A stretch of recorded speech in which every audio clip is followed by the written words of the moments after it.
প্রিয় দর্শক, আসসালামু আলাইকুম। গভীর এক সংকটময় পরিস্থিতিতে আজকে আপনাদের সামনে লাইভে যুক্ত হয়েছি। আমার সাথে দুইজন সেনা কর্মকর্তা সাবেক এবং একজন সুপ্রিম কোর্টের সিনিয়র আইনজীবী যুক্ত আছেন।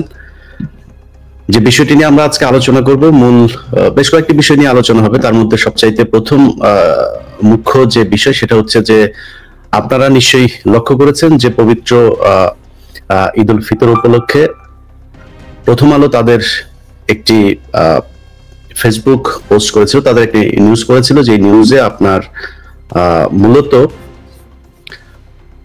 ঈদের আগের দিন বলা হয়েছিল যে আজ চাঁদ, কাল চাঁদ দেখা গেলে আজ ঈদ, অর্থাৎ ঈদের ঠিক আগের দিনের একটি নিউজ। সেই নিউজটিতে তাদের যে ছবিটি কার্টুন আকারে দেওয়া হয়েছিল সেখানে কয়েকজন মানুষের ছবি, এবং আমার চোখে যেটা পড়েছিল সেটা হচ্ছে যে কুকুরের ছবিটা। আমি একজন নারীর দিকে যে পুরুষের যে দৃষ্টিটা, সেই দৃষ্টিটাও একটা লোলুপ একটা দৃষ্টি তারা আঁকার চেষ্টা করেছে। একটা পেঁচার ছবি দিয়েছে। আপনারা জানেন পেঁচা হিন্দুদের কোন দেবীর বাহন, আর সূর্যমুখী ফুলের একটা দেওয়া হয়েছে, এবং সূর্যমুখী ফুল কিসের সেটাও আপনারা জানেন। এগুলো একটা সূক্ষ্ম ব্যাপার, কিন্তু যেটা আমার চোখে পড়েছিল সেটা হচ্ছে যে কুকুরের ছবি দেয়া। এই কুকুরের ছবি দেওয়ার যে ঘটনা আপনারা জানেন, এর আগেও প্রথম আলো 2007 সালে কিভাবে বাংলাদেশের মুসলমানদের ধর্মীয় অনুভূতিতে আঘাত দিয়ে তারপরে মানুষকে রাস্তায় নামিয়েছিল, এবং তৎকালীন বিএনপি যে সরকার ক্ষমতা থেকে মাত্রই ক্ষমতাচ্যুত হয়েছিল, তাদের পরবর্তী 111 সরকারের সময় তারা এই কাজটা করেছিল, এবং সারা পৃথিবীকে দেখিয়েছিল যে দেশের দাড়ি টুপিওয়ালা লোকজনের কত প্রভাব, এবং এই দেশ যদি নাকি সরকার পরিবর্তন করে আওয়ামী লীগের হাতে দেয়া না হয়, অর্থাৎ ভারত নিয়ন্ত্রিত কোনো একটা পক্ষের হাতে দেয়া না হয়, তাহলে এই দেশ অতি সত্বর একটা জঙ্গি রাষ্ট্র হিসেবে পরিণত হবে। তারপরের ঘটনা এবং আগের ঘটনাও আপনারা জানেন।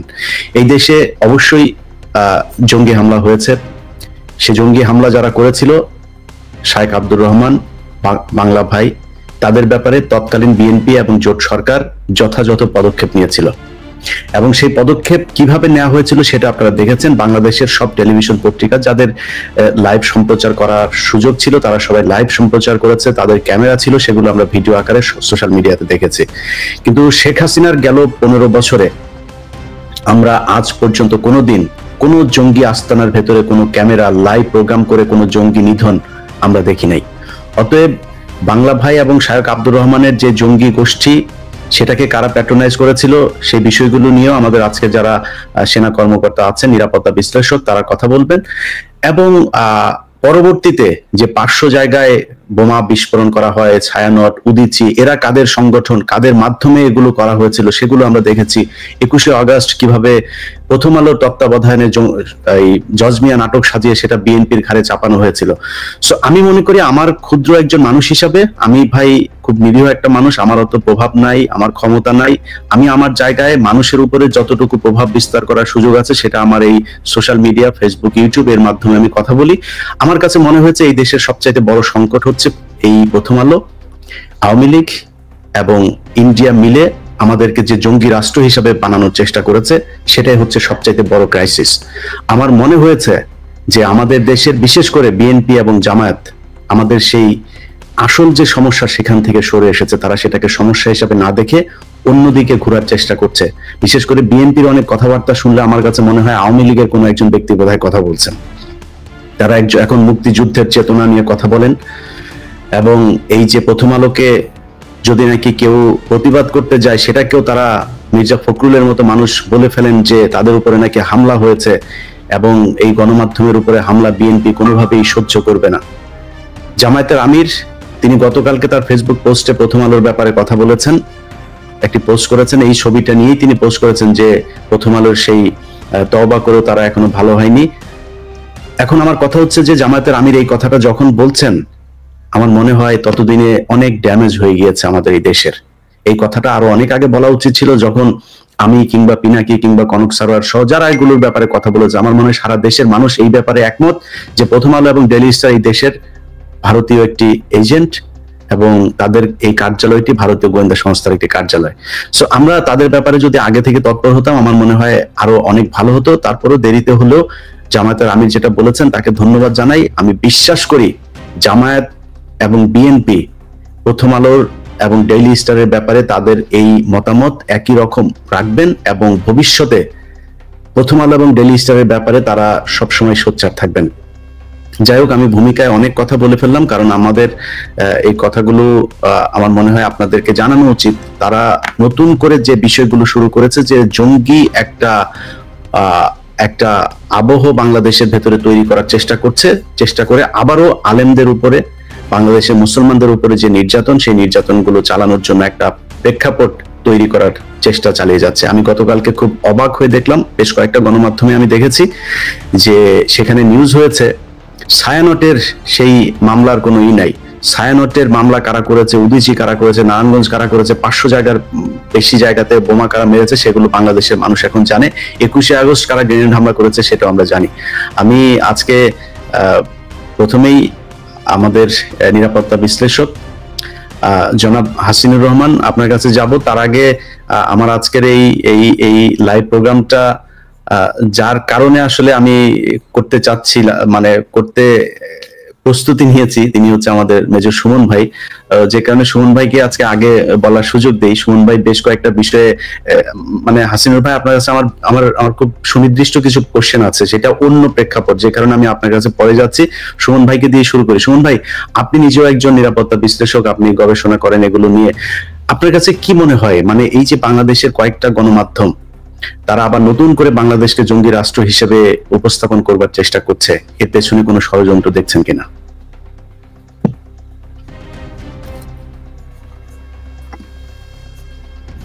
আসসালামু আলাইকুম। প্রথম জিনিস, আমি নিরাপত্তা বিশ্লেষক না, আমি বাংলাদেশের অন্য আর যে কোনো সাধারণ জনগণের মতোই, তবে বাংলাদেশের নিরাপত্তা এবং বাংলাদেশের ব্যাপারে অপপ্রচার যেটা চালানো হয় একটা মহল থেকে, তার ব্যাপারে আমি সবসময় সোচ্চার থাকবার চেষ্টা করি, সেটা আপনারাও আছেন। এখন ইলিয়াস ভাই, আপনি যে জিনিসগুলো বললেন এইগুলা সবটা আমি আলোচনা করবো না, একটা পার্টি ফোকাস দিই। তার আগে একটু কিছু প্রশ্ন আমরা নিজেদের কাছে করি। প্রথম জিনিস, বাংলাদেশের এখন অবস্থাটা কি, অ্যাকচুয়ালি কি?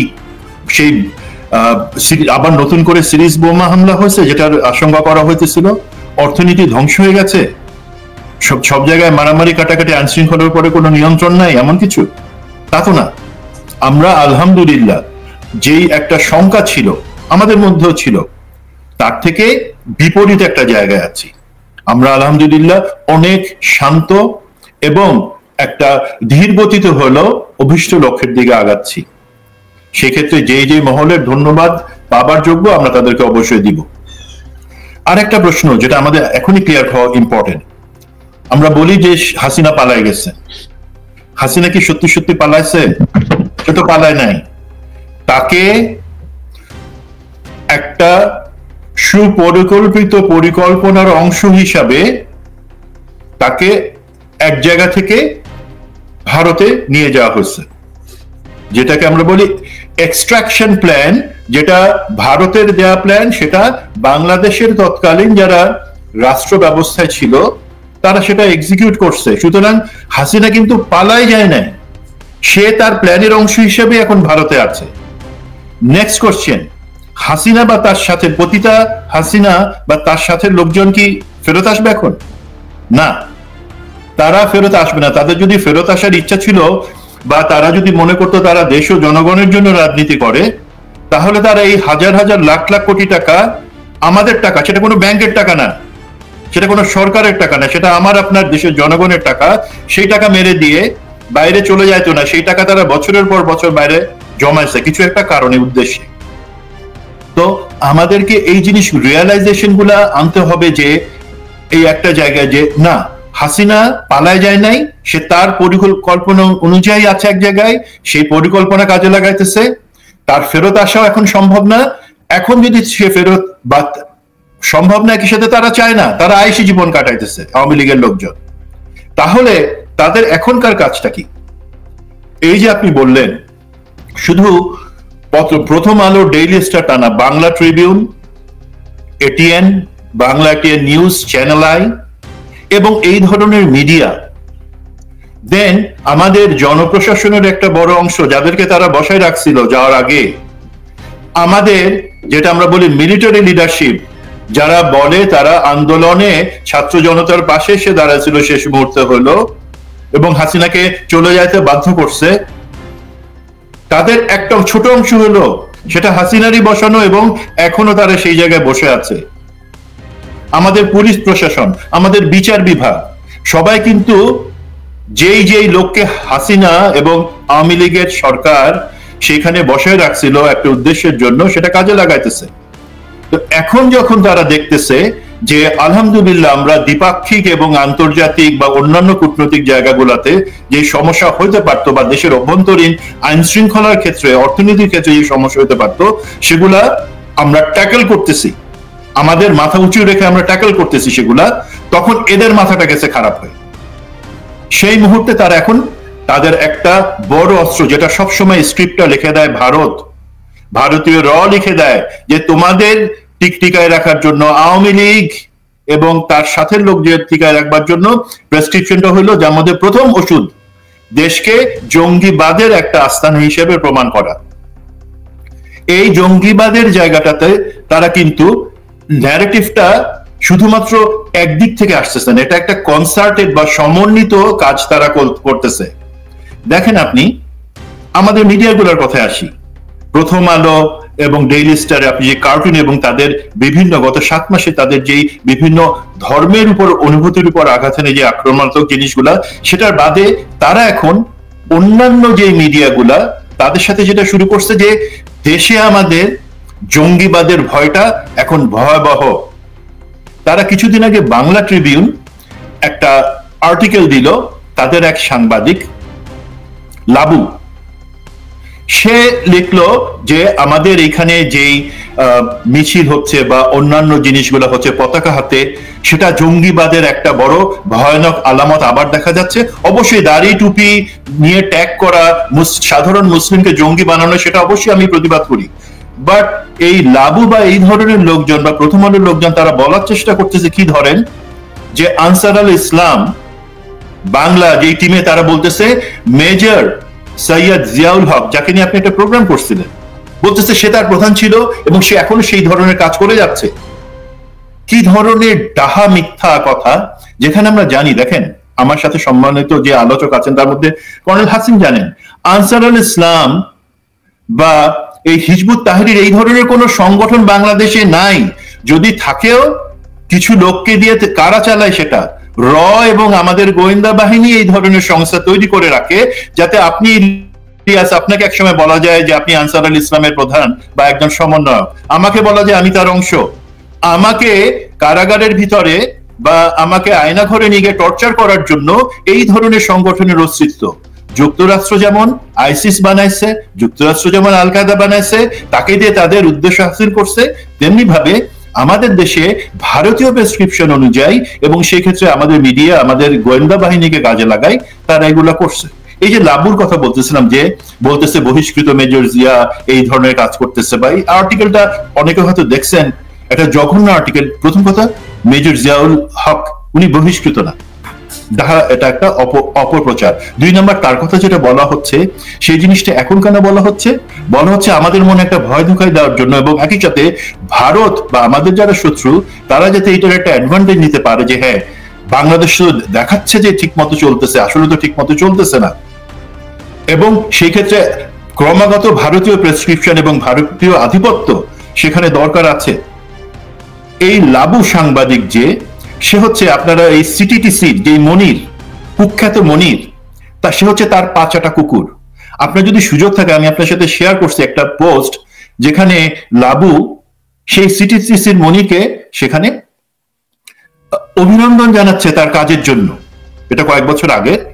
তো এই ধরনের লোকজন, হ্যাঁ এক্স্যাক্টলি এরা সেখানে, এদের পাঁচাটা কুকুর। এবং আমরা সবাই এখানে জানি, যারা দর্শক আছেন, এবং আমরা জানি এই সিটিটিসির মনির কিভাবে তারা জঙ্গি নাটক সাজায়, বাংলাদেশের নিরীহ যারা ধর্মীয় অনুভূতি বা ধর্মীয় প্র্যাকটিস করেন তাদের উপরে অত্যাচার চালাইছে, তাদেরকে জেলে রাখছে, আয়না ঘরে নিচে মেরে ফেলছে। তারা এখন আবার চাচ্ছে বাংলাদেশের পুলিশের একটা বড় অংশ বা পুলিশের সিদ্ধান্তের একটা বড় অংশ দুর্ভাগ্যজনকভাবে এখনো বেনজির এবং মনিরের মাধ্যমে আসে। এটা আমরা স্বীকার করতে না চাইলেও এটাই সত্যি যে তারা এই ধরনের পরিকল্পনাগুলোর জন্য হাসিনার হয়ে কাজ করতেছে এবং তারা করে যাবে যদি না আমরা শুন ভাই, সরি, সিটিটিসির এখন যে চিফ মাসুদ করিম, সে মনিরের ঘনিষ্ঠ বন্ধু, আসাদুজ্জামানের ঘনিষ্ঠ বন্ধু, তাকে ওইটার প্রধান বানানো হয়েছে। জি, এবং সেটা বানানো হয়েছে, এটা তো প্রেসক্রিপশনে ছিল ভাই। আজকে আপনি সচিব থেকে শুরু করে ইভেন আমার কষ্ট হলে আমি বলবো, আমি সবসময় বলি সামরিক বাহিনী সেটা আমার জানের একটা অংশ, কলিজার একটা অংশ। সেখানে যে দুষ্ট লোকদের বসায় রাখা হচ্ছিল অল্প কয়েকটা, তাদের তো আমরা সরাই নাই, তাদের তো আমরা পুরোপুরি বিচার করি নাই, এবং সেই জায়গায় আবার নতুন কিছু দুষ্টকে এলিভেটেড র্যাঙ্ক দিয়ে উপরে আনা হচ্ছে। এগুলো আমাদের জন্য ভালো না। তবে আপনি যেটা বলেন জঙ্গিবাদ বা আমাদেরকে জঙ্গি রাষ্ট্র, এটা ভারত গত 50 বছর ধরে করে আসছে এবং এখন এসে করে যাবে। আমাদের ইন্টারনালি আমরা কি করতে পারি এটা অ্যাড্রেস করবার জন্য, বা মেজর সৈয়দ জিয়াউল হক বা এই ধরনের একজন মেজর জাহিদকে তারা মেরেই ফেললো জঙ্গি ট্যাগ দিয়ে, এই ধরনের জিনিসগুলো যাতে না করা হয়। প্রথম দুইটা জিনিস বলেন তো আপনারা, হাসিন স্যার আপনি বলতে পারবেন আমরা কি আজকে পর্যন্ত যত ক্রস ফায়ার হয়েছে হাসিনার আমলে সেই 15 বছরে সেগুলোর জন্য কোনো কমিশন করছি বা আলাদা করে লিস্ট করে সেগুলো বিচারের আওতায় আনার চিন্তা করছি? করি নাই, কিন্তু সে কাজটা বাকি রয়ে গেছে। দেন এই যে মুনির, কুকুর মনির বা আমরা যেটা বলি সবসময় জারজের জারজ, সেই মনির যত জঙ্গি নাটক সাজাইলো এই খুনি জিয়াউল আহসানের সাথে মিলে, সেই জঙ্গি নাটকগুলো একটা লিস্ট করে আমরা কি সেগুলো একটা কমিশনের মাধ্যমে তদন্ত করতে পারি না?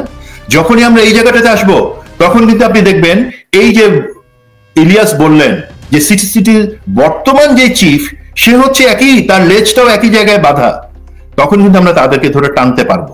তারা সবাই চলে আসবে, সেটা বেসামরিক প্রশাসন, পুলিশ অথবা দরকার হলে সেনাবাহিনী যদি কেউ জড়িত থাকে তাদেরকে অবশ্যই সেখানে আনতে হবে। দুইটা নতুন কমিশন, যেটা দাবি আগে থেকে ছিল হয় নাই। একটা হচ্ছে যত ক্রস ফায়ার হয়েছে সেটার জন্য একটা কমিশন, 2 নম্বর হচ্ছে যত ধরনের জঙ্গি নাটক সাজায় এই সিটিটিসি বা অন্যান্য গোয়েন্দা বাহিনীর মাধ্যমে হচ্ছে সেগুলোর তদন্তর পরে তারপরে বিচার হবে, সেটার জন্য আমরা অপেক্ষা করতে রাজি আছি, কিন্তু তদন্তটা এখন করতে হবে। এই জায়গাটাতে ইমিডিয়েট আমাদেরকে হাত না দিলে যেটা দেখা যাচ্ছে বা যেই অশনি সংকটটা আমরা দেখতে পাচ্ছি সেটা হচ্ছে এই ধরনের মিডিয়া, প্রথম আলো, ডেইলি স্টার, বাংলা ট্রিবিউন, এরা মিলে কিন্তু এই ধরনের অপপ্রচারগুলো করে যাবে। আমরা প্রতিবাদ করলে হয়তো তারা একটা রিজয়েন্ডার দিবে, কিন্তু এই যে রিজয়েন্ডার এবং তার মাঝখানে তারা যে অপপ্রচার করে যাচ্ছে সেটাতে কিন্তু আমাদের মধ্যে আস্থার সংকট তৈরি হবে, বা বহির্বিশ্ব বাংলাদেশকে কিন্তু সেই খবরটার উপর দিয়েই চিনবে, তারা রিজয়েন্ডারের দিকে তাকাই থাকবে না। এবং তারা এটা তাদের একটা টেকনিক, আপনি দেখবেন প্রথম আলো, এটিএন, চ্যানেল আই, তার এই ধরনের এক একটা মিথ্যা বা গুজব বা পরিকল্পিত মিথ্যা কথা আমাদের মধ্যে ঢুকায় দেয়, 2 দিন পরে রিজয়েন্ডার দেয়।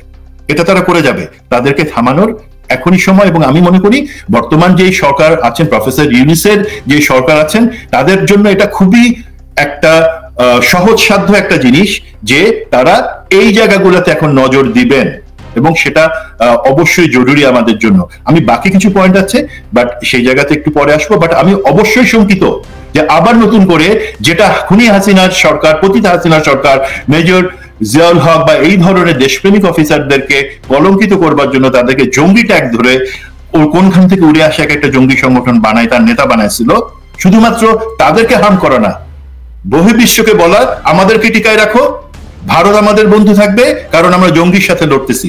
সেই জায়গা থেকে বের হয়ে আসবার জন্যই আমাদেরকে ইমিডিয়েট ফোকাস করতে হবে। ধন্যবাদ। জি, আমার মনে হয় আরিফুল ভাইয়ের নেটওয়ার্কে বোধহয় সমস্যা হচ্ছিল, আমরা কানেক্ট করতে পেরেছি বোধহয়। তার আগে আমি একটু হাসিনুর রহমান আপনার কাছে যাই। স্যার, যে কথাগুলো মেজর সুমন আহমেদ বললেন, অনেকগুলো কথা, তিনি সেনাবাহিনীর সাবেক একজন কর্মকর্তা হলেও অভিযোগের তীর সেই সেনাবাহিনীর দিকে। আমি নিজে যেহেতু আমি বিচার করতে বসি নাই, তারপরও আমি আমার সাংবাদিক হিসাবে আমার তথ্যের জায়গা থেকে বলছি, এই দেশে অভিজিৎ, রাজীব, এই 2 জনের ব্যাপারে আমি সরাসরি জানি এদেরকে একটি গোয়েন্দা সংস্থা খুন করেছে বা করিয়েছে। সেই দায় চাপানো হয়েছে এই দেশের মুসলমানদের উপরে, আমি আলেম বলবো না, মুসলমানদের উপরে, কারণ টার্গেটটা আসলে মুসলমান, সমস্যাটা সারা দুনিয়ায়, সমস্যাটা আসলে মুসলমান আলটিমেটলি চায় সেই জায়গাতেই। তো এই ঘটনাগুলো ঘটিয়ে তারা তাদের উপরেই করা হলো। এটা তো গোয়েন্দা সংস্থা দেশের বিরুদ্ধে করেছে, দেশের পক্ষে আসলে সেনাবাহিনী এই যে নিরাপত্তার যে সমস্যাগুলো, এই নিরাপত্তার সমস্যাগুলোর জায়গায় আপনি পাহাড়েও কাজ করেছেন, আপনি জানেন কিভাবে বাংলাদেশের মানচিত্র রক্ষা করতে হয়, এটার কোনো দায়িত্ব কি সেনাবাহিনীর নাই? বিসমিল্লাহির রহিম। শুরু হয়েছে, আমার মনে হয় একটু মন খোলা কথা বলি, জেএমবি নিয়ে আমি লাইভে ছিলাম। এই জঙ্গি নাটক বলেন, সম্পূর্ণটা কিন্তু অসাধারণ নাটক, মিডিয়ার সৃষ্টি। এই আপনি বলেন যে আপনার অনেকে হাসাহাসি করে আপনার সেই জজ মিয়ার নাটক, আসল নাটকটা কিন্তু সত্য। আমরা এই বিশ্বাস করতে করতে আমাদের এই অবস্থাটা দাঁড়াইছে। আমাদের দায়িত্বশীল কর্তৃপক্ষ যদি এমন কাজ করে, আমরা প্রতিবাদ করতে পারি না। এবং আমি খোলাসাই বলি, আমরা একটা জায়গায় আক্রান্ত ছিলাম, সেটা হলো সর্বহারা লাল পতাকা জনযুদ্ধ, যেটা হলো আপনার সেই কুষ্টিয়া এলাকা, পাবনা এলাকা। এবং তার কিছু অংশ ছিল নাটোরে দুলু ভাইয়ের এলাকায় বিএনপির 7 জনকে জবাই করে হত্যা করে। বিএনপি চিন্তা করে এখান থেকে ওভারকাম করার কোনো স্কোপ নাই। তখন স্থানীয়ভাবে এই হুজুরদের, শাহেখ আব্দুর রহমানদেরকে প্যাট্রোনাইজ করে বিএনপি, যে তারা রাতে ডিউটি করবে, দিনে বেলা ঘুমাবে। এবং তারা সত্যিকারই সাফল্য আনে শুধুমাত্র লাঠি দিয়ে। দেখেন, এরপরে এটাকে কিনে নেয়, সরাসরি বাজারজাত করে র এখানে যা যা জিনিস দরকার এদেরকে স্পন্সর করে, যে তোমরা ওইভাবে যাও, খেলাফত প্রতিষ্ঠিত করো। এবং রয়ের বুদ্ধিতেই শাহেখ আব্দুর রহমান না বুঝে না শুনে 64 ডিস্ট্রিক্টে বোমা ফুটায়। আমি বোমা বলবো না, এটা শুধু পটকা, কারো গায়ে লাগতে পারে, কিছু আসা যায় না। এই বোমাতে কোথাও কে মারা যায় না, এখানে স্প্লিন্টার ছিল না। আমরা যে আতশবাজি ফুটাই, এটা নিয়ে বড় আকারে পটকা, শব্দ বেশি হবে, কিন্তু কোনো স্প্লিন্টার নাই। স্প্লিন্টার না থাকলে কেউ মারা যায় না। একজন মারা গেছে কারণ সে ওই বক্সটার উপরে বসা ছিল, অন্ডকোষটা ফেটে যায়, তার জন্য সে মারা যায়। বাট এটাকে আমরা বোমা বানায় এমন একটা কাহিনী বানাইছি, আমরা এত রঞ্জিত করছি যে আমার জঙ্গলিদের আক্রান্ত হয়েছে। যাই হোক, আমরা সাফল্যতার সাথে এটাকে আমরা নিয়ন্ত্রণ করি। আর এই নিয়ন্ত্রণের দায়িত্বভার যদি বলেন, ইন্টেলিজেন্স আসপেক্টটা, সেটা আমাদের জামাতের আমির ছিলেন নিজাম সাহেব, এখন মারা গেছেন, শিল্পমন্ত্রী ছিলেন, উনি নিজ হাতে 2 জন সোর্স আমাদেরকে হস্তান্তর করে, কারণ গুলজারের হাতে। তার মাধ্যমে আমরা ইনফ্যাক্ট এই ইন্টেলিজেন্স নেটওয়ার্কের মধ্যে ঢুকতে পারি এবং সফল হই। আমি অনেক ভাবে চর্চা করি এবং অনেক, ওদের যে সবচেয়ে জ্ঞানী ছেলেটা ছিল ইঞ্জিনিয়ার সালাউদ্দিন, তাকে আমি ধরি, তার সাথে অনেক দীর্ঘ সময় আলোচনা করে কথা বলি। তারও একমত ছিল না বোমা হামলায়, কিন্তু বিশেষ মহল অর্থাৎ এই বাধ্য করে বোমা হামলা। আমরা সবসময় এড়িয়ে গেছি। এক্সপ্লোসিভ পাওয়ার যেগুলো সবচেয়ে বড় মানে কঠিন, মানে ভয়ঙ্কর এক্সপ্লোসিভ, সেখানে লেখা ছিল মেড ইন ইন্ডিয়া। কোন সাংবাদিক এটা নেন নাই। আমি চিৎকার করে বলতেছিলাম, এটা লেখেন। তারা দেলাওয়ার্সের সাইজের ক্যাসেট নিয়ে পাগল হয়ে গেছে। বড় লজ্জা ছিল আমাদের সাংবাদিকদের নিয়ে। এখন আসতে পারে 8 মাস কোন একটা দেশপ্রেমিক সাংবাদিক বা সংগঠন বা টিভি গড়ে ওঠে নাই। আমাদের নিয়ে এত কিছু বলা হচ্ছে ইন্ডিয়ান মিডিয়া, আমরা বলতে পারতেছি না। এটা আমাদের খারাপ লাগে। এদের দেশপ্রেম ভালোবাসা কিছু নাই। এখানে বাংলা বা চ্যানেল আই বলেন, কত চ্যানেল আমাদের আছে। আর এই প্রথম আলো কেন এমনটা করতেছে আমি জানি না। এদেরকে বিবেক নাই, তার দায়িত্ববোধ নাই। তারপরে বলবো, আমাদের মাহমুদ ভাই এখন নিয়ে চলে আসছেন।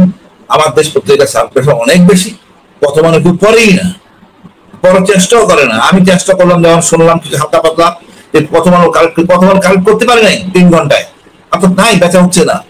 মানুষ বুঝতে পারতেছে যত জঙ্গি নাটক ভারত করুক, ইনশাল্লাহ কোনো কাজে আসবে না। আর মেজর জাহিদের ব্যাপারে আমি বলবো, আমি মেজর জিয়া এই অফিসারটা করছে শোট, একে জোর করে বানানো হয়েছে। আপনি ইংরেজের মাধ্যমে আমার ওই বসিলা হুজুরের সাথে কথা হয়, বিস্তারিত জানার চেষ্টা করি। আমি ভিতরে ঢুকি, জিয়া কেন যাবে, এটা আমার একটা রিসার্চ ব্যাপারে ছিল। কেন আমি জানতাম জিয়া মারা গেছে, জিয়া ভাবির সাথে কথা বলি, জিয়া ভাবিকে নিয়ে আসি, আমি চাচ্ছিলাম জিয়া ভাবিকে আইসিডিতে আনবো, কিন্তু শেষ পর্যন্ত জিয়া জীবিত। সে এতটা আতঙ্কগ্রস্ত ছিল, পরিবারের সাথে দীর্ঘ এত বছর কথা বলে না। এখন জিয়া বলতেছে, যাই বলছে সবই সত্য। এবং জিয়া বলছে স্যার আমি কখনোই ওর সাথে যোগাযোগ করে নেই। আর এটাই সত্য, একজন মিলিটারি অফিসার ওই হুজুরের সাথে যোগাযোগ করা, তার সামরিক নেতা হবে, আর তাকে দিয়ে বেঁচে এই মনিরা এত কিছু করছে। এখন সময় হয়েছে আমার মনে হয় সত্য প্রকাশ করা। আমি আগে থেকে বলতেছিলাম প্রতিটা জঙ্গি নাটকের তদন্ত করতে হবে কমিশন করে। এই অপরাধে অনেক লোক জেলখানে কষ্ট করতেছে। আমার মনে হয় বের করে নিয়ে আসা উচিত এবং সত্য জানতে জানানো উচিত। এবং আসিফ নজরুল ভাই কেন করতেছেন না এটা নিয়ে বলা হয়েছে, জঙ্গি নাটক দিয়েই আওয়ামী লীগ দিকে ছিল। তো এই জায়গাটা তো ভাঙতে হবে আমাদের। এই জায়গা, এই জঙ্গি নাটকের ব্যবসা করেই ছিল আওয়ামী লীগ। তা আওয়ামী লীগকে যদি আমি ভাঙতে চাই চিরতরে জঙ্গি নাটক উত্থাপন করতে হবে। আপনি ভাবেন বলা নাই করা নাই, আপনি কুকি চিন নিয়ে আসতেন সেই রুমাতে, মুসলমান জঙ্গি হবে তারা কেন কুকি চিনের কাছে যাবে? নাকিংছড়ি তো রোহিঙ্গা আছে, আরো আছে, ওদের কাছে ট্রেনিং নিলেই পারে। অনেক পুরনো সামরিক যুদ্ধ আছে নাকিংছড়িতে। কাশি ওইখানে না যাইয়া রুমা জঙ্গলের মধ্যে যাবে ট্রেনিং করতে। এই ধরনের বাজে প্রেসক্রিপশন দিছে, মনিরা খাওয়াইছে, আমাদের গোয়েন্দা সংস্থা খাইছে এবং এগুলো প্রচার করছে। কতটা মানে আহমক ছিলাম। আপনারা জানেন যে দমনে কুমিল্লায় বোম ব্লাস্ট হয়, আমি ছিলাম ওখানে। আমি সবচেয়ে দৃশ্যমান, কোনো লুকোচুরি করি নেই, সামনাসামনি দিচ্ছে ক্যামেরাতে কথা বলেন। এই কথা বলার জন্য আমাদের এক গোয়েন্দা অফিসার মেজর মনির, সে চিড়িয়াখানা বিভাগীয় কমান্ডার মোহাম্মদ, সে মুখ ফসকে বলে ফেলে পাকিস্তানের নাম। তার নেতা শাহেখ আব্দুর রহমান পাকিস্তানে গেছে। এই পাকিস্তান শব্দটা উচ্চারণ করার জন্য যেই পরিমাণ বকা আমি খাইছি বাবরের, পরে একদিন বাবর আমার বলে আপনি যা খাইছেন আমার থেকে গেছে, আমি যেটা খাইছি, অর্থাৎ ওনাকে ওনার উদ্বোধন কর্মকর্তা বকাঝকা করছে। আমরা মনে করি আসলে মানে আমরা স্বচ্ছ ছিলাম ওই সময়। এই ক্যামেরার সামনে এসে যে মিডিয়া ট্রায়ালগুলি করা হয়েছে খুব লজ্জাজনক। দেশটাকে নিজেরা জঙ্গি বানাইয়া ক্ষমতা থাকার জন্য আর যারা এই সহযোগী ছিলেন এদের বিচারে আওতায় আনা উচিত। আজকে এতদিন হয়ে গেছে, আমরা এখনো মামলা ঠিক মতো চালু করতে পারি নাই। তবু ধন্যবাদ দিই সেনাবাহিনীকে, 5 জন অফিসারকে তারা হাউস অ্যারেস্ট রাখছে। আরো অনেক অফিসার আসবে যেভাবে মানুষ হত্যা করা হয়েছে শুধু জামাত ইসলামী করার জন্য, দাড়ি ডুবে রাখার জন্য, কোনো পরোয়া নাই, মারা গেছে ঠিক আছে, অসুবিধা নাই। এই যে মানসিকতা, রাজনৈতিক কারণে মানুষ হত্যা, টাকার জন্য মানুষ হত্যা, আমরা তো এরকম ছিলাম না। সেনাবাহিনীদের একটু প্রশিক্ষণ নাই এমনটা হওয়ার কথা না। ধরুন এই জিয়াউল হাসান, সে এখন মেজর জেনারেল হোক, তখন মেজর ছিল, এখন জিয়াউল হাসান মেজর জেনারেল হয়ে গেছে শুধু খুন করে। শুধু খুনি হয়ে সেনাবাহিনীতে আসে নাই, তাকে সেনাবাহিনীতে খুনি বানাইছে কে? এই এই হাসিনা, এই তারেক সিদ্দিকী। তা আমরা সত্যিকার অর্থে জঙ্গি হইতে চাই না। সেনাবাহিনী চাই রাজনীতি মুক্ত সম্পূর্ণ সেনাবাহিনী থাকবে জনগণের জন্য। Same to police. এখন আমার একটা অফিসার র্যাবে ছিল, তার পোস্টিং এর জন্য সে চাচ্ছে ভালো একটা পোস্টিং, ওই জায়গায় থাকতে যাচ্ছে, রেলওয়েতে আছে। আমি বাহার স্যারকে বললাম স্যার একসাথে চাকরি করছি, স্যার পোস্টিংটা করে দেন, মেয়ের পরীক্ষা। স্যার করতে পারে নাই। পরে খোদাবাজ বললাম স্যার একটু করেন, এখনো হয় নাই। পরে খোঁজ নিলাম যে পুলিশের আইজিপি ও এডিশনাল এসপি পর্যন্ত পোস্টিং করতে পারে,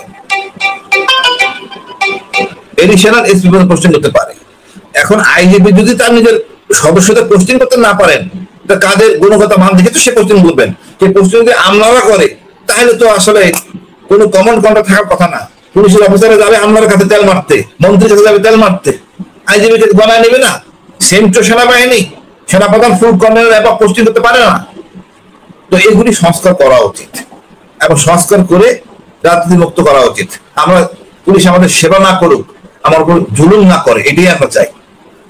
আর যে বিষয়গুলি আইসে বলবো, জঙ্গি নাটক, জিয়ার ব্যাপারে বললাম, জিয়ার উচিত এখন আমি এই অনুষ্ঠানে সবার সামনে বলতেছি, সেনা প্রধানকে অনুরোধ করতেছি, জিয়ার মামলা আমলে আনেন, তাকে মৃত্যুদণ্ড দেওয়া হয়েছে, খারিজ করেন, স্পেশাল ট্রায়াল বসানো হচ্ছে, তদন্ত করেন, অফিসারকে যথেষ্ট শাস্তি দিয়েছেন, তার সম্মান ফিরিয়ে দেন এবং তাকে কোন রকম দণ্ড না সম্মানের সহিত বেঁচে রেখে পুরো জিনিস তদন্ত করেন।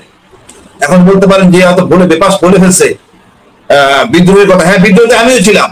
আমি শেখ হাসিনাকে ঘৃণা করতাম, বিদ্রোহ হত্যা করে খালেদাকে ক্যান্টনমেন্ট থেকে বের করতে আমি ঘৃণা করতাম শেখ হাসিনাকে, বর্দোয়া দিতাম নামাজে। আমি আল্লাহকে অভিশাপ করব, আমি না, বহু মানুষ, বহু অফিসার বলতে পারতাম না, এটাও বিদ্রোহ। জিয়া কোনো কাজ করে নাই যে তাকে এইসব কাজের পিছনে হলো মামুন খালেদ, এইটা নাম মনে রাখবেন, যেমন মামুন খালেদ একটা অসভ্য অফিসার, অনৈতিক অফিসার, মোল্লা ফজলে আকবর অনৈতিক অফিসার, আর আমাদের সেনা কর্মকর্তা আর 2-1 জন আছেন। আমার বিশ্বাস আমার দিন আমরা 2টা আইসিডিতে করছি, 2টার মাধ্যমে আসল রত্নগুলি বেরিয়ে আসবে। বিডিআর হত্যায় আমাদের অনুশোচনা হয় নাই। কতটা নির্মম হতে পারি আমরা।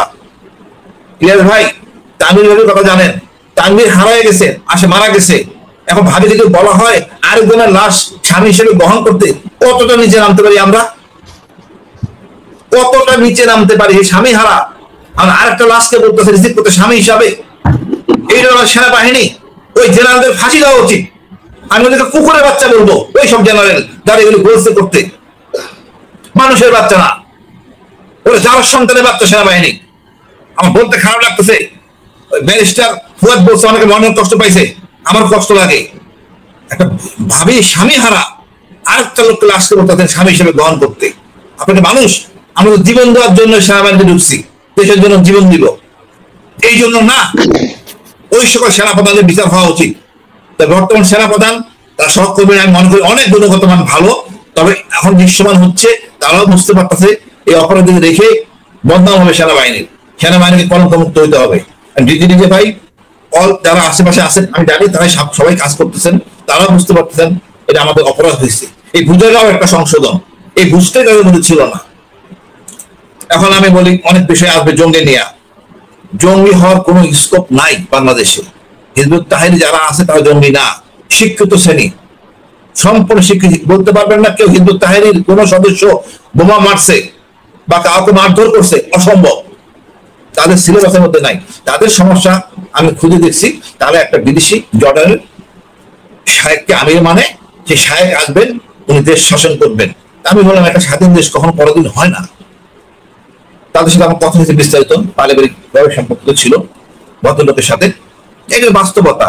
আর যেগুলো দেখতেছেন হরকতুল জিহাদ, এটা তো আমাদের দেশের গর্বের ছিল। যখন তারা রাশিয়ার বিরুদ্ধে যুদ্ধ করছে তখন ছিল গর্বের, যখন তারা আমেরিকার বিরুদ্ধে যুদ্ধ করা শুরু করলো তখন হয়ে গেল তারা জঙ্গি। এখন আমার দেশে বহু পুরো পাকিস্তান আমলো যদি যাত্রা হইতো, হুজুরা পছন্দ করতো না, 2টা পটকা মারতো, গালাগালি করতো, 2টা মূর্তি ভাঙতো। এইটা হলো ট্রেডিশনাল। যত জ্ঞানী হবে, শিক্ষিত হবে, দেখবেন নতুন সংস্কার হবে। আগে মানুষ যতটা নামাজ না পড়তো, যতটা মেয়েরা বোরখা না পড়তো, হিজাব না পড়তো, এখন কিন্তু প্রচুর পরিমাণ বেড়ে গেছে। বিকজ বাংলা কনসেপ্ট পড়তেছে, বুঝতেছে যেটা দরকার, আসলে দরকার। আর আমি মনে করি এই দেশে জঙ্গি হওয়ার স্কোপ নাই। একটা মজার জিনিস ঘটছে, আপনারা এলাও করছেন কিনা, যে আমাদের মার্চ ফর গাজা যে অনুষ্ঠানটা হলো শহীদ মিনারে, এটা বিশেষ আলোড়ন। সব ধর্মীয় নেতারা, সকল লোক এক জায়গায় আমরা চলে আসছি, প্রায় 10 লাখ লোক, আর নেতৃত্বে ছিলেন মাহমুদ রহমান ভাই। সুতরাং ইচ্ছা করে জঙ্গি নাটক করার কোনো অবকাশ নাই। প্রতিটা মানুষ, প্রতিটা এলাকার জনগণ জানে ভারত আমাদের শত্রু। সুতরাং হাসিনা বা আমারই যত লাভজাব দিক, স্বল্প সময়ের জন্য হয়তো কিছু করতে পারে, আমার মনে তাও সম্ভব হবে না। তবে আমি মনে করি আমরা এখন সবাই সচেতন, সবাই ভোকাল, অন্তত বলতে তো পারতেছি। এবং আমি অনুরোধ করবো ইলিয়াস ভাই, অন্তত মাসে একবার অনুষ্ঠান করবেন, আমরা দেশের স্বাভাবিক পরিস্থিতি নিয়ে বলতে পারবো। আপনার লোকজন ফলোয়ার আছে, সবাই জানবে, আমাদের উচিত জানানো। একটা মেয়ে ঘটিত ঘটনা ঘটে, এটাকে আবার সেই মেঘনা, এখানে তো কিছু করার নাই। মেঘনা একটা অনৈতিক নারী, অনৈতিক কর্মকাণ্ড করছে একটা রাষ্ট্রীয় কূটনীতির সাথে। এই কূটনীতি তো অসভ্য জাতি, কোনো বলার নাই। তারপরও আমি বলবো যে কূটনীতিক সম্মানী কর্তৃক সম্মানী দেশের, তিনি আশ্রয় চাইছেন পররাষ্ট্র মন্ত্রণালয়, তাকে কিভাবে আশ্রয় দিবে? তাকে তো ওইভাবেই দিতে হবে, আইনের একটু সুবিধা নিয়ে বা আইনের একটু অন্ধকার ধারার সাহায্য নিয়ে উপকার করতে হবে। মেয়েটাকে এমন কায়দা করছে, ভদ্রলোক বিকাশে পড়ে গেছেন। ভদ্রলোক বলতে হচ্ছে যে আমাদের রাষ্ট্রদূত, সব বাংলাদেশের রাষ্ট্রদূত। তারপরও আমরা পিতামাতা হিসাবে গার্জিয়ানদের উচিত নিজের ছেলে মেয়েদের নিয়ন্ত্রণ করা। অনৈতিক হওয়ার কোনো অবকাশ নাই। ভদ্রলোকের বাড়ি নাকি বেলি রোডে, এটাও জঙ্গি ফ্লেভার দিবে, কোনো স্কোপ দিবেন না। আপনি আমার মেয়েকে শাসন করতে পারতেছেন না, অন্য লোকের সাথে টাইম বাম করবে। আর পুলিশ অফিসারকে আমরা পোস্টিং করে দিলাম, এই পুলিশ অফিসার পোস্টিং অন্যায় হয়েছে। আসিফ নজরুল এক কথা বলে, খোদাবক্স এক কথা বলে। খোদাবক্স ঠিক কথা বলছে, খোদাবক্স সব জানে, খোদাবক্স ঠিক কথাই বলছে আইনের ভাষায়। আসিফ নজরুল সুশীল, সে হলো প্রান্তের লোক, সে উল্টাপাল্টা বকাবকি করতেছে। আমি মনে করি ওই অফিসারকে ওই পোস্টিং এ নিয়ে আসা উচিত, নাহলে পুলিশ অফিসারদের মনোবল দুর্বল হয়ে যাবে। এমনি মনোবল খুব খারাপ, তার মধ্যে এই কাজটা করছে। কারণ আছে, ভিডিও টিডিও থাকতে পারে হয়তো, আসিফ নজরুল এসব ভিডিও টিডিও দিয়ে আবার চেক করলে সে আবার শুনে, সেও ধরা পড়তে পারে, অস্বাভাবিক কিছু না। সুশীল তো আমি আগে বললাম, সুশীল বা কলা বিভাগ সমস্যা আছে। আরিফ ভাই আমাদের সুপ্রিম কোর্টের একজন সিনিয়র আইনজীবী। আরিফ ভাই, আপনি এতক্ষণ বক্তব্য শুনছিলেন। আরিফ ভাই, আমার কথা কি শোনা যায়? জনাব আরিফুল ইসলাম, জি আপনি একটু আনমিউট করবেন। জি আচ্ছা, জি আরিফুল ভাই, আমাদের এতক্ষণের যে বক্তব্য, সেই বক্তব্যের আপনি নিশ্চয়ই মূল জায়গাটা ধরতে পেরেছেন, যে পত্রিকাগুলো মূলত যেটা সমস্যা হচ্ছে যে এই যে শেখ হাসিনা এবং ইন্ডিয়া মিলে যে নাটক এতদিন সাজিয়েছে, প্রথম আলো, ডেইলি স্টার সহ জনকণ্ঠ, ইত্তেফাক, এইদিকে ছিল হচ্ছে ATN, channel I, Bangla Tribune, এরা মিলে যে নাটকটা সাজাতো, সেই নাটকটা আসলে এখন ঠিক মতো কাজ করছে না। এবারের এই যে ছায়ানট এতদিন ধরে প্রথম, বা এবার আমি দেখলাম যে এদিকে আমরা মানে যেই মঙ্গল শোভাযাত্রার নামে যে অমঙ্গল করা হইতো, সেটাকে তো নাম পাল্টিয়ে করা হয়েছে। ছায়ানটের এটা কিন্তু ঠিকই ছিল। এবং আপনি যদি দেখেন, আমি খুব অদ্ভুত ভাবে দেখলাম, ডেইলি স্টার একটা নিউজ করেছে ওই দিন সকালে, সেই সকালে সে কিন্তু সেই আগের সেই মূর্তি টুর্তি সেগুলোকেই নিয়ে এসছে, সেই সূর্যমুখী ফুল, সেই পেঁচা গাধা যা যা ছিল ওগুলোকে নিয়ে এসছে। এবার যেটা পাল্টেছে, এই ছবিগুলো তারা ব্যবহার করে নাই। এবং তাদের সেই সকাল ভোর থেকে কিছু মিডিয়া দেখলাম ছায়ানটের সেটাকে লাইভ করলো। তো ছায়ানট কারা কেন করে এগুলো তো মানুষ জানে, তারপরে সেগুলো করা হচ্ছে। তো তাদের মূল উদ্দেশ্যটা হচ্ছে এই এদেরকে শাস্তি দেওয়া, ফাঁসি দেওয়া। একটা পত্রিকা নিউজ করেছে, চ্যানেল 24 কেও দেখলাম যে চ্যানেল 24 নিউজ করেছে যে ছায়ানটের সেই মামলা কতদূর, এই সে আর এগুচ্ছে না, আর এগুবেও না, এটা নিয়ে শয়তানি করতে বাংলাদেশের মানুষ আর দিবে না। তো এই মামলাগুলো তো আছে, এবং এখনো অনেক মানুষ জেলে আছে শেখ হাসিনার এই সাজানো নাটকে। আরিফুল ভাই, আপনি এই মামলাগুলো নিয়ে দীর্ঘদিন কাজ করছেন, ভেতরে কি অবস্থা, কি পরিমাণে মানুষ এখনো আছেন, তাদের জামিনের সমস্যাটা কোথায় হচ্ছে? ধন্যবাদ জনাব ইলিয়াস হোসেনকে আমাকে ওনার ফেসবুক লাইভে আমন্ত্রণ করার জন্য। সেই সঙ্গে আমি ধন্যবাদ জানাচ্ছি আজকে আমাদের দুই আলোচক দল, জনাব হাসিনুর রহমান বীর প্রতীক, জনাব সুমন আহমেদ, এবং ধন্যবাদ জানাচ্ছি আজকের যেসব দর্শক এই লাইভটি শুনছেন, সবাইকে আসসালামু আলাইকুম। আমি একজন আইনজীবী হিসেবে দীর্ঘদিন যাবৎ এই মামলাগুলো পরিচালনা করে আসছি, এবং আমার কাছে যেটা মনে হচ্ছে, আমি বাংলাদেশে প্রথমে 2005 সালে 17 আগস্ট যে 63টি জেলা সিরিজ বোমা হামলা হলো, এই ঘটনা আমি অসংখ্য মামলা করেছি। যে মামলায় পরবর্তীতে শেখ আব্দুর রহমান এবং সিদ্দিকুর রহমান ওরফে বাংলা ভাই ফাঁসি এক্সিকিউট হয়ে গেছে, এবং বেশ কয়েকজন ফাঁসি এক্সিকিউট হয়ে গেছে প্রায় 2007 সালের দিকে। এই ঘটনা যে আসামির গুলো আমি জামিন করেছি, পরবর্তী এখনো জামিন করছি, স্টিল নাও প্রায় এখন ঘটনা প্রায় 20 বছর হয়ে গেছে, এখনো অনেকে জেলে আছে, অনেক আছি। যেসব আমি সাজা হয়ে গেছে যাবজ্জীবন সাজা, তাদেরও জামিন করছে এখনো। এই মামলার যে সকল আসামি মুক্তি পেয়ে আমার চেম্বারে এসেছে, আমি তাদের সঙ্গে কথা বলেছি, তারা সেই ঘটনার জন্য রিপেন্টেড। তাদের বক্তব্য হচ্ছে যে ওই ঘটনা আসলে একটা রাজনৈতিক ভুল ছিল। তারা বুঝতে পারে এটা আসলে কোনো একটা রাষ্ট্রের গোয়েন্দা সংস্থা দ্বারা তারা প্রতারিত হয়েছে, এবং তারা সবাই এখন প্রতিজ্ঞাবদ্ধ যে তারা স্বাভাবিক জীবনযাপন করে। মূলত বাংলাদেশের গত ফ্যাসিস্ট যে ঘটনা, তার সূত্রপাতের কারণটা হচ্ছে 1913 সালে 5ই মে শাপলা চত্বরে যখন একটা ইসলামিক রেনেসা বলা চলে,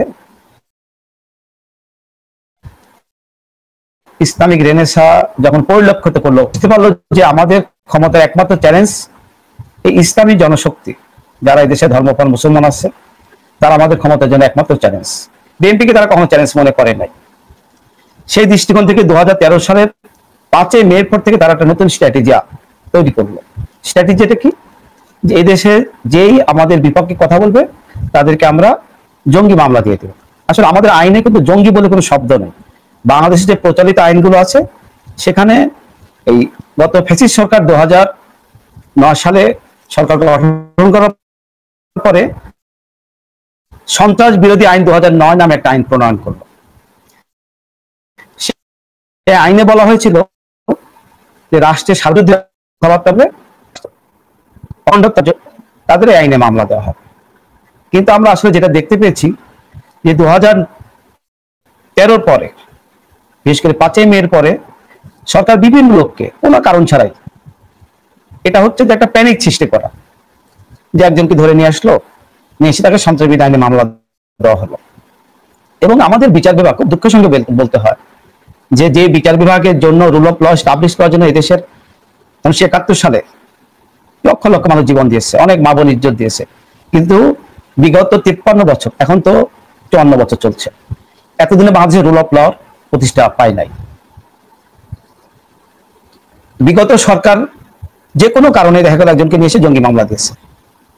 ইলিয়াস ভাই খুব ভালো করে জানে, যেমন এই যে খালেদ সাইফুল্লাহ নামে একটা বাচ্চা ছেলে, তার বয়স হলো 16 বছর, তার বিরুদ্ধে অভিযোগ, একটা মামলা হলো। রিপন চক্রবর্তী নামে এক প্রভাষক গোপালগঞ্জে, ওনাকে তারা যেন স্টেপ করলো, সেই মামলা 6 জনের নামে এজাহার হলো। ওই মামলার প্রধান আসামি তাকে ক্রস ফায়ারে মেরে ফেলে দেওয়া হলো, ঘটনা 2 দিন পরে। এরপরে যে খালেদ সাইফুল্লাহ নামে যে বাচ্চা ছেলে আছে, তাকে নিয়ে এসে জোর করে একটা কনফেশন করা হলো। 2017 সালে তাকে অ্যারেস্ট করে জোর করে কনফেশন করলো। এই মামলাটা পরবর্তীতে আমরা এই যে বেশ কিছুদিন আগে, আজ থেকে 1 মাস আগে হবে, অনারেবল হাইকোর্ট ডিভিশন তাকে জামিন দিল, আমরা জামিন করালাম। জামিন করার পরে চেম্বার জাজ যথারীতি 2023 সালের ঘটনা হবে। ওই সময় চেম্বার জাজ ছিল তৎকালীন বিচারপতি এম এনায়েতুর রহিম, উনি মামলাটা স্টে দিয়ে দিল। দেওয়ার পরে পরবর্তীতে আমাদের ফুল কোর্টে যে প্রসিডিউর আছে, ফুল কোর্টে মামলাটা বলে যে হাইকোর্টের জামিনটা দিচ্ছে, জামিনটা বহাল রাখা হোক। খুব দুঃখের সঙ্গে বলতে হয় যে মামলা আমাদের অ্যাপেক্স কোর্ট, অ্যাপিলেট ডিভিশন পর্যন্ত জামিন বহাল রাখলো, সেই মামলা পরবর্তীতে বাংলাদেশের বিশেষ গোয়েন্দা সংস্থা তারা কি করলো, বর্তমান গভর্নমেন্টকে ভুল বোঝাই আর নতুন করে একটা, যেটা কখনো আইনে প্রসিডিউর হয় না, নতুন করে আবার তারা মামলা স্টে নিল। পরবর্তী বিষয়টা আমি এডিশনাল অ্যাটর্নি জেনারেলের সঙ্গে কথা বললাম, কোর্টের ইনফরমেশন নিয়ে আসলাম, আনার পরে মামলাটা সেই স্টে অর্ডারটা রিকল করা হলো।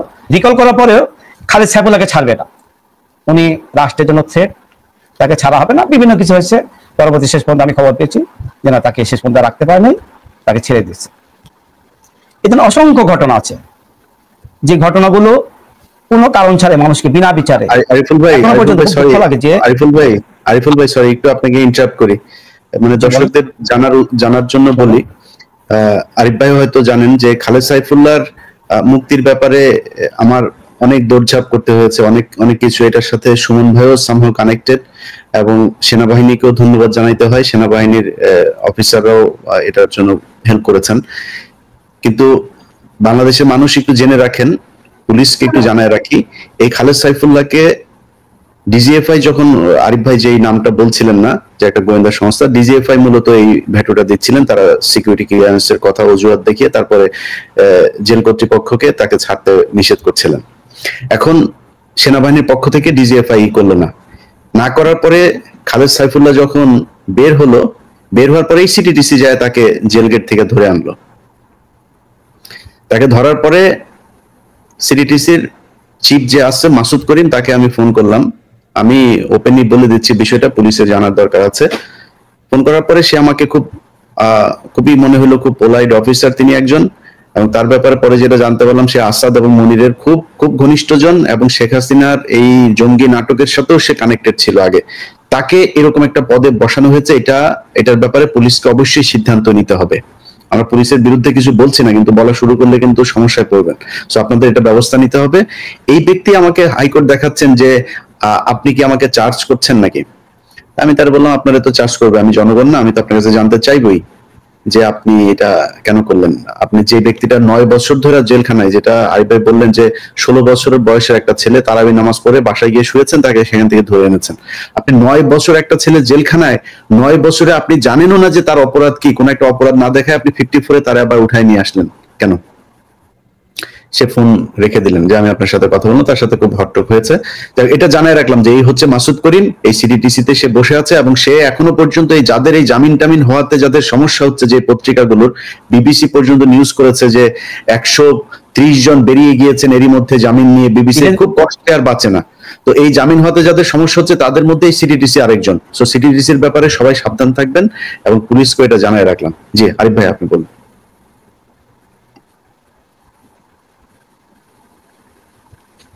ধন্যবাদ। আমি বিষয়টা জানি ইলিয়াস ভাই, আপনি যে খালেদ সাইফুলের বিষয়ে অনেকগুলো পোস্ট দিয়েছেন, অনেক প্রেশারাইজ করেছেন, শেষ পর্যন্ত মুক্তি হয়েছে, বিষয়গুলো আমি আসলে সবই জানি। কিন্তু আসলে এত ঘটনা আমাদের সামনে আসে, বলুন কোনটা রেখে কোনটা বলবো।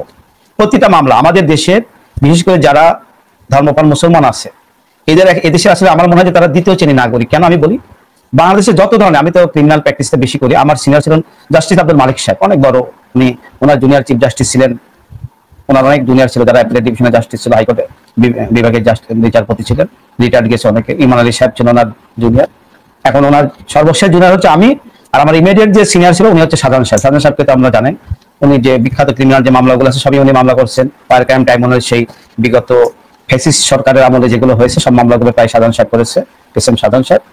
আমি হলাম জাস্টিস মালিক সাহেবের সর্বশেষ জুনিয়র। আসলে যেটা দুঃখের সঙ্গে বলতে হয়, যে যেটা বলছিলাম যে এই দেশের ধর্মপ্রাণ মুসলমান হচ্ছে দ্বিতীয় শ্রেণীর নাগরিক। কেন আমি বলি, আপনি মার্ডার করলেন, 10টা মার্ডার করলেন, আপনি রেপ করে মেরে ফেলে দিলেন, সমস্যা নেই, আপনি জেলে গেলেন, আপনি জামিন হলো, জামিনের অর্ডারটা জেল কেটে গেলে আপনাকে ছেড়ে দিবে, কোনো কোয়ারি হবে না। কিন্তু আপনি যদি সন্ত্রাস বিরোধী আইনের কোনো মামলায় আপনাকে অ্যারেস্ট করা হয়, সেই মামলা আপনার বিরুদ্ধে কোনো অভিযোগ নাই, আপনাকে ছাড়া হবে না। কেন ছাড়া হবে না? আপনার বিরুদ্ধে বিভিন্ন গোয়েন্দা সংস্থার এনওসি লাগবে, দিনের পর দিন, মাসের পর মাস আপনাকে আটকে রাখা হবে কোনো কারণ ছাড়াই। আমি নিজে অনেকবার জেল কর্তৃপক্ষের সঙ্গে টেলিফোনে কথা বলছি, তারা আসলে আমাকে কোনো স্যাটিসফাই করতে পারে না। আমি তাদেরকে বলছি যে আপনারা কি কোন আইনে রাখছেন এই, আর এই বিষয়গুলো নিয়ে যে আমরা প্রতিকার চাইবো কোর্টে, আসলে অনেকে মনে হয়, আপনারা হয়তো বা, আমরা জানি না আপনারা কিভাবে ভাবেন, কিন্তু 5ই আগস্টের পরে শেখ হাসিনা পালানোর পরেও এদেশে রুল অফ ল এস্টাবলিশড হয় নাই। এদেশের বিচার বিভাগ আগে যতটুকু ছিল একটু হয়তো বা লিবারেল হয়েছে সামান্য কিছু, কিন্তু এখনো রুল অফ ল এস্টাবলিশড আমাদের দেশে হয় নাই। বিচার বিভাগ এখনো স্বাধীনভাবে যেভাবে যে ন্যায় নীতির ভিত্তিতে কাজ করা দরকার সেভাবে কাজ করছে বলে আমি বিশ্বাস করি না। পুলিশ প্রশাসনের কথা আপনারা আমার চেয়ে অনেক ভালো জানবেন, সেটা বললামই না। এই 2024-এর 5ই আগস্টের পরে যে মামলাগুলো জামিন হয়েছে, এই মামলাগুলো জামিন অনেক আগেই দেওয়া উচিত ছিল। যেমন জসিমউদ্দিন রহমান সাহেবের জামিনটা আমি করিয়েছি। এই ওনার বিরুদ্ধে দেখেন কোনো অভিযোগ নাই, ওনার বিরুদ্ধে যে অভিযোগ ছিল সেই মামলা সর্বোচ্চ সাজা হয় 5 বছর, উনি 10 বছর জেলে থাকলো। এরপরে ফ্যাসিস্ট সরকারের সময় উনি যখন জামিন পেল, জামিন পাওয়ার পরে ওনাকে জেল গেট থেকে আবার অ্যারেস্ট করে নতুন একটা মামলা দিল। সেই মামলাটা আমরা শেষ পর্যন্ত এই যে 5 আগস্টের পরে আমাদের জামিন করেছি। এরপরে আমি জসিমউদ্দিন রহমানের সঙ্গে ব্যক্তিগতভাবে কথা বলেছি, আমার চেম্বার উনি এসেছে, ওনার সঙ্গে যে আমার কথা হলো যে আসলে আপনার বিষয়টা কি। ওনার বক্তব্য হচ্ছে যে উনি নিজেও বিশ্বাস করে যে বাংলাদেশের জঙ্গিবাদ বলে কোনো কিছু নাই। উনি নিজেকে যেটা বলতে চায় যে বাংলাদেশে যখন রোহিঙ্গা, আমাদের প্রতিবেশী দেশ বার্মাতে যখন রোহিঙ্গাদের উপর গণহত্যা শুরু হলো, এই সময় আমি মুসলিম প্রতিবেশী দেশ মুসলিমদের উপর যে গণহত্যা হচ্ছে, এই গণহত্যার প্রতিবাদে অনেক কথা বলছে। আমাদের করণীয়টা কি?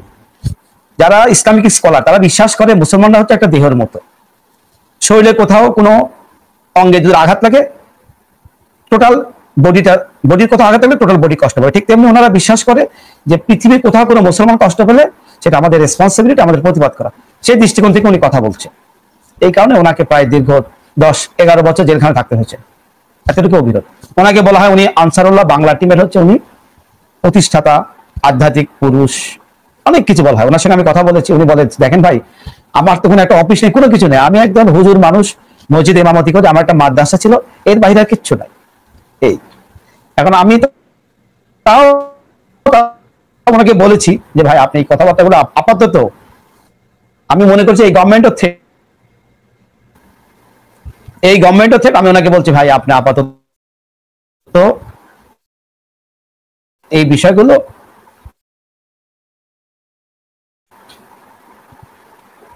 আপনি একটু এড়িয়ে যাবেন। দেখেন আমি আরেকটা বিষয় দৃষ্টি আকর্ষণ করতেছি, জঙ্গি নামে কি নাটক হচ্ছে আমি বলি, সেটা হচ্ছে আমাদের মহাপুলিশ পরিদর্শক যেটা ছিল আমাদের সাবেক মহাপুলিশ পরিদর্শক শহীদুল হক, বইটা হচ্ছে পুলিশের জীবনের স্মৃতি, স্বৈরাচার পতন থেকে জঙ্গি দমন। সেখানে দেখেন আমি এই রিসেন্ট এই মামলাটা বেল করেছি, হাইকোর্ট ডিভিশনে বেল দিয়েছিল, অ্যাপিল ডিভিশন আসলে খুব শেষ পর্যন্ত আমাদের সৌভাগ্য বলা চলে, স্টে দিতে গিয়ে স্টে দেয় নাই। সেখানে পান্তাপাতের হোটেল ওলিও ইন্টারন্যাশনাল, সেখানে তারা কি করলো, 15ই আগস্টের আগের দিন ওনারা বোঝাইলো যে 15ই আগস্টে ওনাদের ওনাদের ওনাদের পিতার যে নিহত হয়েছে, হত্যা হয়েছে, শহীদ হয়েছে, এটার যে শোক মিছিল হবে অথবা যে অনুষ্ঠান হবে, প্রসেশন হবে, সেই প্রসেশনটা বোমা হামলা হতে পারে। এই কারণে আগের দিন হোটেল ওলিও ইন্টারন্যাশনাল থেকে একটা নিরীহ একটা ছেলে, উনি চাকরির জন্য সাতক্ষীরা থেকে চাকরির জন্য এসেছিল ঢাকাতে, তাকে নিয়ে যাওয়া ওখানে বোম্বিং করে মেরে ফেলে দিল। এবং এই মামলা শুধু ওনাকে মারলই না, অনেক প্রায় 16 জনকে এই মামলা আসামি করলো। আসামি করার সবাইকে 164 করাইছে জোর করে, 164 ধারা দোষ স্বীকারোক্তিমূলক জবানবন্দি, যেটা আমরা আইনের ভাষা 164 বলে থাকি, সেই মামলায় ওনাকে আসামি করলো। এই মামলা জামিন হলো। এই জামিন করা থেকে আমি বইটা পড়ার সুযোগ হয়েছি।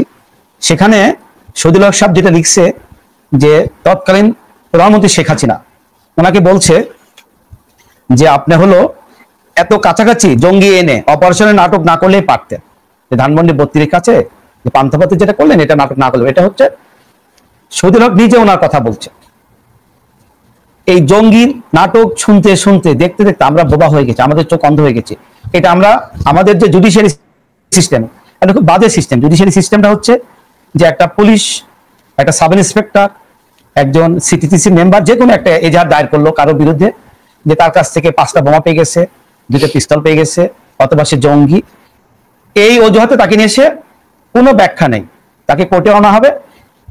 বিচারপতি বিচারকরা তার এই যে এফআইআরটা করলে এটা বিশ্বাস করে, এটার প্রবাবিলিটি এটা আসলে কি ঘটতে পারে কি পারে না, এর কোনো তারা বিচার করবে না।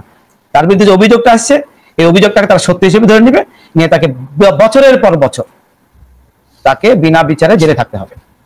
এটা হচ্ছে বাস্তব চিত্র। আর 5ই আগস্টের পরে যেটা বললাম, এখনো আমার জানার মধ্যে প্রায় 700 জন আছে, যারা প্রায় 700 হবে, কম বেশি হতে পারে, যারা এই মিথ্যা মামলা এখনো জেলে আসছে, তাদের জামিন শুনছে না। বিভিন্ন কোর্ট, হাইকোর্টে কিছু এখন এগুলো আসলে অনেক কথা আমরা আসলে বলতে পারি না, আমরা আইনের লোক তো, আজকে আপনাদের সামনে অনেক কথা বলবো, কালকে আমাদের কোর্ট ফেস করতে হবে। ওনারা এগুলো দেখে ওনারা আসলে বিব্রত বোধ করে সাবজুডিস বিষয়।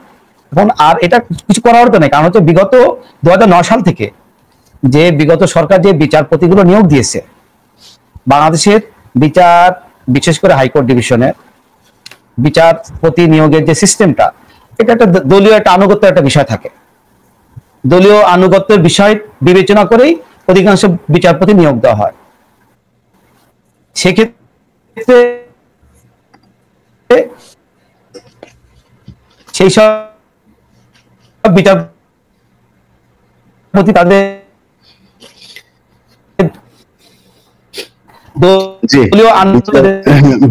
বিচার বিভাগের যেই দুর্বলতা, সেই বিষয়গুলো আসলে এটা আরো ত্বরান্বিত করে এই ধরনের বিচারপতি নিয়োগে। আরিফুল ভাই, আমরা অনুষ্ঠানের শেষ দিকে আপনার বক্তব্যে আসলে আপনি পরে লাইভটা দেখতে বুঝতে পারবেন, আপনি এত কথা বললে তখন এটা বুঝতে পারবেন না। আপনার অনেক জায়গাতেই আমরা আটকে গিয়েছিলাম, আপনার নেটওয়ার্কে একটু সমস্যা হচ্ছিল।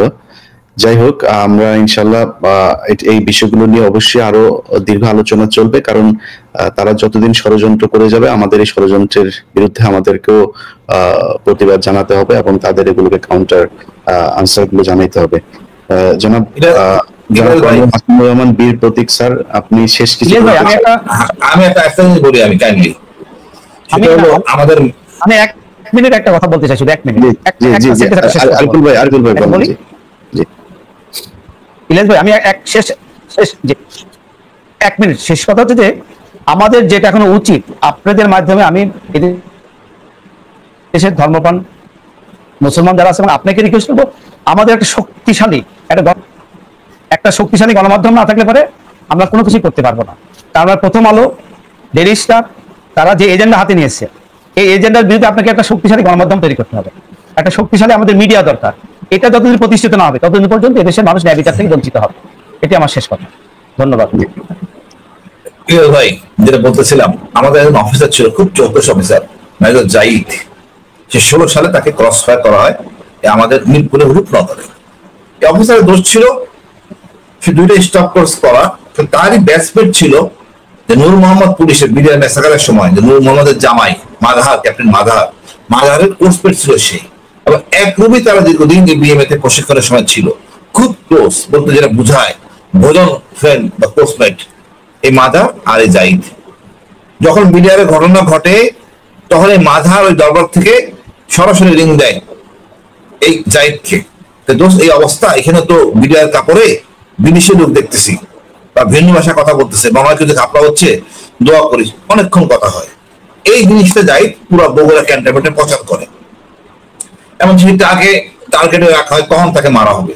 আলটিমেটলি জাহিদ স্টাফ কোর্স করে, ভালো করার জন্য কানাডাতে যায়, কোর্স করে আসে, বিএম হিসেবে সিলেটে পোস্টিং হয়, সে অবসরে যায়। তখন তারা তাকে পরিকল্পনা করে, ভাবিও বুঝতে পারে আসলে এখানে কোনো নিরাপত্তা নাই, এখানে থাকা যাবে না, সে মোটামুটি এটাকে ক্লোজ করে যে আর্মিতে থাকবো না। বা দুটো স্টাফ কোর্স করার পর কোনো অফিসার সাধারণত তাকে ছাড়ে না, সে বুঝতে পারছে আর্মির কোনো ভবিষ্যৎ নাই, আর্মি দিয়ে কোনো লাভ হবে না, এটা আসলে অন্যরকম আর্মি, এখানে মূল্যায়ন নাই। তা ভালো কেড়ে থাকার পর সে অবসরে যায়। তাকে, সে ছিল রূপনগরের বাসা, সে সন্দেহ হচ্ছিল তাকে ফলো করতেছে। প্রথমে বাসা নেয় সে উত্তরাতে, ওখান থেকে চলে আসে রূপনগর মিরপুরে, এখানে ফলো করে সে ভাবি সহ চলে যায় আজিমপুরে। তো বাসা কিছু গুরুত্বপূর্ণ জিনিস ছিল, দুইটা বাচ্চা ওই মাল নিতে আসলে ওই বাড়ির কেয়ারটাকে রিং করে দেয় যে আইসে, বাসা বাইরে তালা দিয়ে রাখে। সেই তালা দেওয়া ছিল অনেকক্ষণ, তারপর পরিকল্পিত ভাবে তাকে নির্মম ভাবে হত্যা করে, কিন্তু প্রকাশ করে যে তাকে মারা হয়েছে। বরাবরই অবস্থা শোনা পর সেনাবাহিনীর গোয়েন্দা টিমের একটা অফিসার ওখানে হাজির হয়, তার সাথে ওইখানকার অফিসারের ঝগড়া হয়, হাতাহাতি হয়, কোর্টে ইনকোয়ারি হয়। আর ওই অফিসারের লাশটা ওই ভাবিকে দেওয়া হয় না, ভাবি দেখতেও পারেনি লাশটা কোথায় আছে তাও বলা হয় নাই। পরবর্তী ভাবি নিরাপদে আশ্রয়ের জন্য আজিমপুরে ভাবিকে মারতে পারে, ভয়ে আতঙ্কে ভাবি দুইটা বাচ্চা নিয়ে চলে আসে আশকোনাতে, ওইটাও জঙ্গি নাটক করা হয়। সে আশকোনা থেকে ভাবিকে ঘিরে রাখছে এই মনির। তখন ওই সময় এই জাহিদ ভাবির ভাই, তার সাথে ওই অফিসারের যোগাযোগ হয়, যখন ওই হাতাহাতি হয়, দুলাভাই মারা যায়, জাহিদ মারা যায়, পরিচয় হয়, নাম্বার নেওয়া হয়। তখন ভাই বলছে কখনো বিপদ হয় ভাবি ওনাকে যেন রিং করে। রাতে বেলা বাসাটা ঘিরে রাখে, ভাবি ওই অফিসারকে রিং করে, অফিসার সকালবেলায় হাজির হয়ে যায় এই আশকোনাতে। তার সামনে তখন বাক বাতান্ড চলে, তারা চাচ্ছিল ঘরে থাকা অবস্থায় হত্যা করবে। তখন ভাবিকে ওইভাবে ঘরে থেকে বের করে নিয়ে আসা হয়, বাকিদেরকে মেরে ফেলা হয়। এই মনির করে কাজটা। এই ভাবিকে 1 বছরের বাচ্চা সহ তাকে জেলে পাঠানো হয়। আমরা এটা চেষ্টা করতেছি এটাকে গুম মামলা একটা হত্যা মামলা করার জন্য আইসিডিতে ট্রাইং হার্ড। এখন সেনাপ্রধান আমি মনে করবো একটা ভালো একটা পবিত্র কাজ করছে, অন্তত ভাবিকে ক্যান্টনমেন্টে আশ্রয় দিছে, বাচ্চাদের স্কুলে ভর্তি করে দিছে, 50 লাখ টাকা দিছে। মানে এতদিন করতে পারেনি। এখানে আমরা দেখেন অবস্থাটা কোন অবস্থায় ছিল, যে কেউ কথা বলবে হাসিনার উপরে, ফ্যাসিস্টের উপরে বা তার স্মৃতির উপরে, বলা যাবে না সবাই আমরা জঙ্গি, আপনি কথা বলবেন আপনি জঙ্গি। কতটা নিচে নামতে পারে একটা বাহিনী, যে বাহিনী তার স্বামী পায় নাই। এই বিষয়ে একটা জিনিস বলতে চাই আমি, না আমি এটা শেষ করিনি ভাই, বলেন। এই জাহিদ ভাবিকে এই মামলা দুই, না এই জাহিদ ভাবিকে মামলাটা না বলি হাতে বলতেছি না ভাই, ছিলাম আমি এটা শেষ করিনি। এই ভাবিকে আলটিমেটলি 2 বার জেলে পাঠানো হয়। এখন আল্লাহর রহমত ভালো আছে, আমরা মামলাটা নিয়ে কাজ করতেছি। বাট কতটা দেশ, আমরা সেনাবাহিনীও নিরাপদ ছিলাম না, আমাদের ভাবিরাও নিরাপদ ছিল না, কিন্তু আমাদের এই জেনারেল যারা আমাদের দায়িত্বে ছিলেন তারা কতটা অপরাধ ছিলেন এবং কতটা অনৈতিক ছিলেন, কথা বলতে পারেন নাই, দেশটাকে পুরো জিম্মি করেছিল। আমরা বুঝতেছি আজকে আমরা স্বাধীন হয়ে 5 আগস্ট পরে কতটা আমরা স্বাধীন। হোলি হার্টিজেন বলতেছেন ভাই, হোলি হার্টিজেন ঘটনা ঘটার আগে সিএমএ অ্যাম্বুলেন্স রেডি করা ছিল, সাভার থেকে অ্যাম্বুলেন্স নিয়ে আসা হয়েছে, একটা ঘটনা ঘটবে রেডি থাকো, ওইটাও ছিল পরিকল্পিত হত্যাকাণ্ড। প্রত্যেকটা জঙ্গি নাটকে তদন্ত করতে হবে, এটাই ছিল হাসিনা বা দাঁড়ায় থাকার একটা মাইন্ড ফলো। এটা ভাঙতে হবে, জঙ্গি নাটকগুলো যে নাটক, এটা প্রকাশ্যে আনতে হবে। আমি বললাম ফারুকি ভাই সিনেমা করে, ওনার এগুলো নিয়ে সিনেমা করা উচিত, উনি একটা ভালো জায়গায় আছেন, এই নাটক নিয়ে সিনেমা করা উচিত, ভালো প্রচার পাবে। হাসিনা কেমন ছিল দেশবাসী বিশ্ব জানা উচিত, অন্তত মুভির মাধ্যমে। ধন্যবাদ ভাই। ভাই বলেন ভাই। না আমি যেটা জাহিদ সাহেব সম্পর্কে আমি জানি, মেজর জাহিদ সম্পর্কে কেন, যেটা আমি হলি হার্টিজেনের মামলা লয়ার ছিলাম, আমি মামলাটা করেছি। তো ওনাকে যে নির্মমভাবে আপনি যেটা বললেন পল্লবীকে, শুধু ওনাকে